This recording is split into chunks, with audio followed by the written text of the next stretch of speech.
Yang dimaksud dengan sabar adalah sanggup untuk melawan, sanggup untuk berbuat.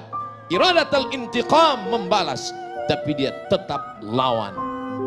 Bukan yang dia lawan manusianya, bukan yang dia lawan orangnya, tapi yang dia lawan adalah darah yang mendidih, yang bergejolak di dalam.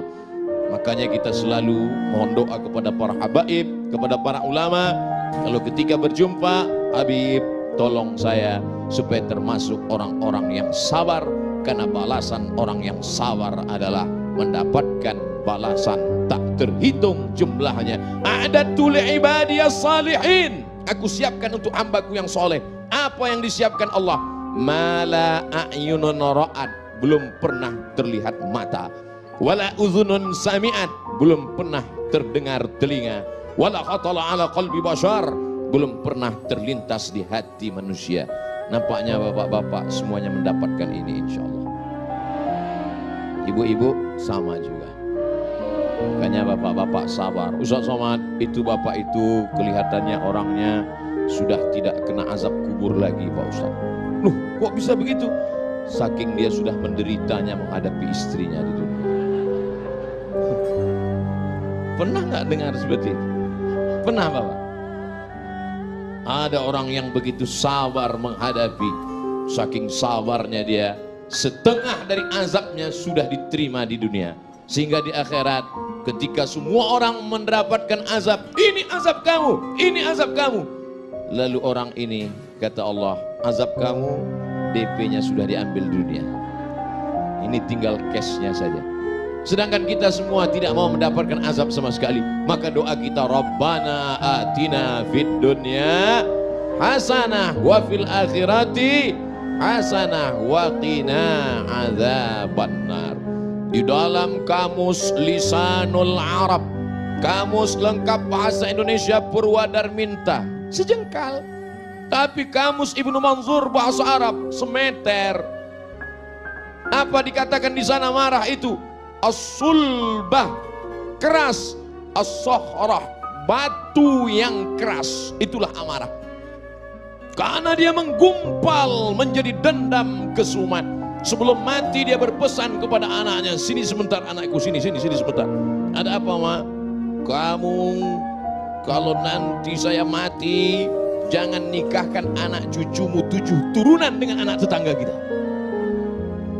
Batu yang mengeras, maka sampai kapanpun tidak akan mencair. Wa inna minal hijarati lama yatafajjaru minhul anhar. Ada batu keras tapi masih memancarkan air. Wa inna min halama yahbitu min khasyatillah. Ada batu keras tapi hancur berkeping di atas bukit Tursina karena takut kepada Allah. Tapi kalau sudah hati mengeras menjadi batu, maka apapun tidak akan keluar. Oleh sebab itu maka kita selalu meminta kepada Allah, Allahumma ja'al fi qalbi nura, jadikan di hatiku cahaya, wa fi sam'i nura, di telingaku cahaya, wa fi basari nura, di mataku cahaya. Semuanya berawal dari darah yang bergetar menggelora di dalam jantung. Makanya kita mesti menjaga hati. Kata Nabi SAW, ala fil jasadi mudghah, ketahuilah di dalam jasad, dalam badanmu ini ada segumpal, sekepal, segenggam. Abdul Somad jantungnya sebesar kepalannya. Kalau tidak percaya, ambil ronsen. Jantung pisang sebesar apa genggaman kepalan tangan, sebesar itulah jantung kita. Bapak ibu yang kebetulan gemuk, besar tangan. Abdul Somad yang kebetulan kurus, kecil.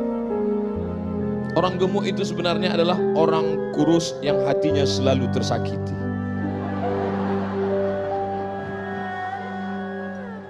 Jadi kalau segumpal ini sudah hancur berkeping, digelorakan oleh setan, darah di dalam itu dibuatnya menjadi mendidih, maka kata Nabi SAW, innaha jamratun minan nar, sesungguhnya ada satu batu kerikil dari api neraka, tuqidu fi qalbi, yang dinyalakan di dalam hati seorang hamba. Alam tarau, apakah kamu tidak pernah melihat humrata ainaihi, Kalau sudah dinyalakan di dalam hati kerikil neraka, maka kamu akan melihat cahaya merahnya sampai ke kelopak mata.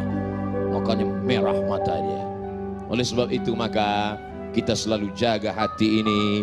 Dan setan selalu berbisik. Setan berbisik tidak di telinga. Allazi waswisu fi sudur. Di mana sudur? Dada. Sudur sebelah mana? Kiri apa kanan? Atas apa bawah? Sebelah kiri. Kiri tepatnya di mana lagi? 2 jari di bawah. Terasa berdegup dan berdetak.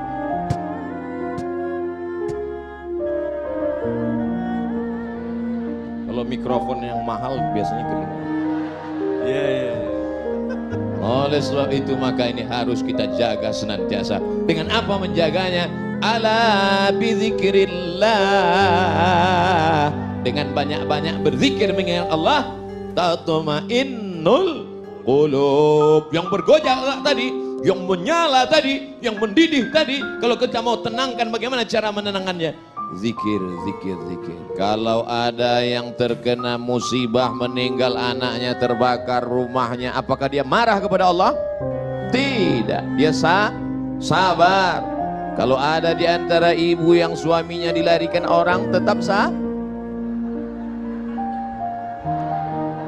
disitulah baru kelihatan bahwa yang namanya marah itu bukan dihilangkan dari diri manusia, tapi tempatkanlah marah pada tempatnya. Apa itu Ustaz ceramah kok marah-marah? Itu bukan pewaris Nabi. Nabi itu nggak pernah marah. Coba lihat, ketika Nabi dilempar pakai batu, basah tapak kakinya kena darah, terompak kayu sendalnya habis berdarah. Marahkah Nabi? Tidak. Datang malakul jibal, malaikat jibal, bukit segala bukit. Hai Muhammad sallallahu alaihi wasallam, tunjukkan padaku mana bukit yang paling besar di atas muka bumi ini. Akan aku timpakan ke atas negeri Taif, rata mereka semua dengan tanah. Sebelum kita dengar jawaban Nabi SAW, andai yang datang itu malaikat kepada Abdul Somad. Hai Abdul Somad, tunjukkan mana. Belum lagi selesai malaikat, langsung saya potong ngomongnya. Itu Gunung Bromo, itu Gunung Kidul, itu Gunung Merapi. Ratakan mereka dengan tanah, jangan sisakan satu pun. Itu makanya tidak ada Nabi bernama Nabi Abdul Somad, karena tidak lulus fit and proper test. Apa kata bumi? Wahai Muhammad sallallahu alaihi wasallam, kalau sampai darahmu menetes kena ke bumi, aku telan penduduk Taif itu rata sama rumah-rumahnya, aku telan. Apa yang dilakukan Nabi SAW? Nabi menyapu, mengusap supaya darah tidak menetes ke bawah. Andai malaikat berkata, bumi berkata, tanah berkata kepada Abdul Somad, Abdul Somad, andai menetes darahmu ke tanah, langsung saya gesekkan ke tanahmu. Tapi Nabi Muhammad SAW, adakah dia marah? Tidak. Adakah darahnya sempat menetes ke tanah? Tidak. Apa doanya? Asallah an yukhrij min aslabihim man ya'budullaha wa la yusyrika bihi syai'a. Ya Allah, keluarkan dari tulang sulbi mereka anak cucu yang akan mentauhidkan Engkau, tidak mensyirikkan Engkau. Bumi yang melempari Nabi itu sekarang 100% menjadi negeri Islam. Itulah dia negeri Taif, 91 km dari kota Makkah Al-Mukarramah. Pergilah bersama rombongan umroh kalau iklan. Artinya apa?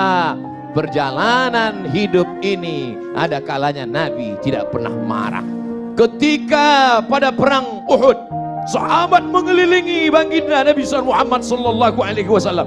Satu sahabat meminta, ya Rasulullah, berdoalah, mintalah kepada Allah. Setiap Nabi ada doa mustajab. Mohonlah kepada Allah supaya kalau engkau berdoa kepada Allah, maka seluruh orang kafir Quraisy ini akan mati. Sebagaimana dulu Allah menimpakan azab kepada umat Nabi Musa, umat Nabi Isa, umat Nabi Ibrahim. Apakah Nabi memanjatkan doanya? Tidak. Apa kata Nabi? Aku simpan doa mustajab itu syafaatan li ummati yaumal qiyamah, untuk syafaatku, untuk umatku, sebagai syafaat nanti di akhir zaman. 1441 tahun yang lalu dia sudah memikirkan kita. Dia tidak marah, dia tidak pernah mengamuk, dia tidak pernah berteriak. Kenapa Abdul Somad kalau ceramah teriak-teriak? Karena Abdul Somad ceramah jam ini suasana genting. Habis makan siang, urat perut tegang, urat mata kendur, angin spoi-spoi. Jadi kalau saya ceramah, marilah kita sabar. Nabi nggak pernah marah. Makanya saya selalu kalau ceramah saya perhatikan, mana yang kira-kira matanya 5 watt ke situ saya. Marilah kita. Supaya apa? Supaya kita pandai menempatkan kapan kita bersuara lembut dan kapan kita bersuara keras. Bukan berarti orang suaranya keras itu hatinya keras. Selembut sutra, smooth as silk, lembut seperti sutra. Kalau kau tak percaya, belalah dadaku, kan kau dapati lafaz Allah di sana. Saudaraku yang dimuliakan Allah Subhanahu wa taala, itu tuh Nabi nggak pernah marah, Nabi nggak pernah ngamuk. Kenapa kamu marah? Kenapa kamu ngamuk? Kamu kenapa nggak meriwayatkan hadis Nabi yang sedang marah? 1 bulan Nabi berdoa, Allahumma al'an bani Ra'il, Allahumma al'an bani Zakwan, Allahumma al'an Usayyah. Laknat bani Ra'il, laknat Usayyah, laknat Zakwan. Kenapa? Karena mereka membunuh 70 da'i yang dikirim oleh Rasulullah sallallahu alaihi wasallam. Kunut subuh, kunut zuhur, kunut asar, kunut Jumat, laknat, laknat, laknat. Qanata Rasulullah sallallahu alaihi wasallam syahran, thumma tarakahu. Setelah sebulan Nabi tidak berkunut lagi. Apa kata Abdurrahman ibnu Mahdi? Makna thumma qanata tarakahu, tarakahu, Nabi meninggalkan. Bukan kunutnya yang dia tinggalkan, yang dia tinggalkan laknatnya. Sedangkan kunutnya berlanjut sampai meninggal Nabi Muhammad sallallahu alaihi. Pernahkah Abdul Somad dalam doa kunutnya melaknat? Enggak pernah.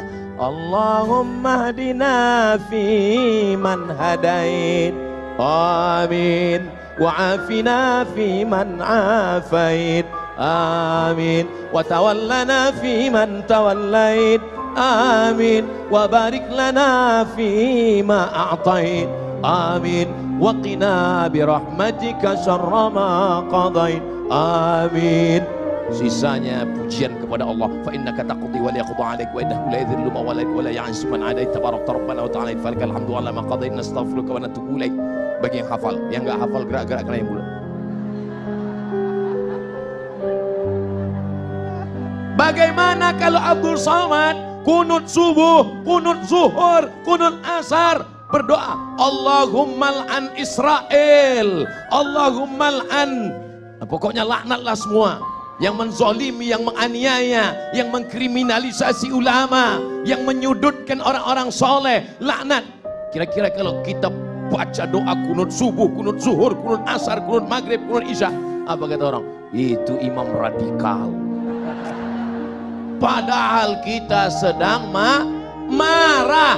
Kalau agamamu dihina, ulamamu dilecehkan, kau tidak marah, maka gantilah bajumu dengan kain kafan.